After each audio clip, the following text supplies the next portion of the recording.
আসসালামু আলাইকুম ভিউয়ার্স, এই ভিডিওতে আমরা আমাদের ই-কমার্স প্রজেক্টের জন্য ফন্ট সেটআপ করব। তো চলুন প্রথমে আমরা গুগল ফন্টসে চলে যাই। দেন আমাদের প্রয়োজনীয় দুটি font like Roboto and Poppins, এই দুটি ফন্ট সিলেক্ট করে নিব।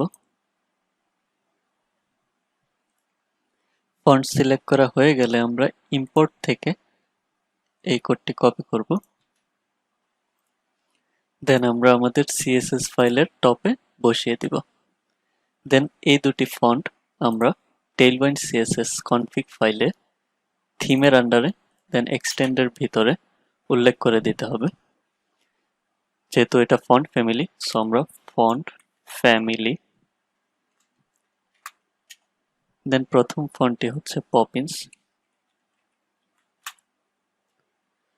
সো আমরা যদি এখানে যাই দেখতে পাবো পপিন্স সেন্সিটিভ।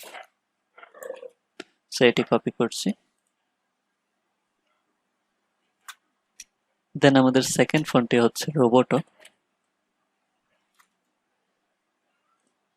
এখান থেকে আমরা রোবোটো এটি নিয়ে আসছি।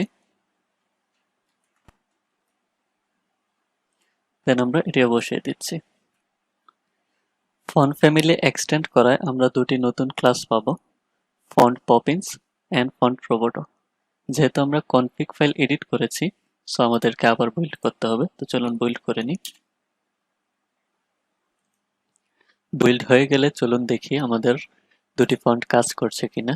সো প্রথমে আমরা একটি H1 নিয়ে নিচ্ছি ফন্ট রোবোটো নামের, আই এম রোবোটো।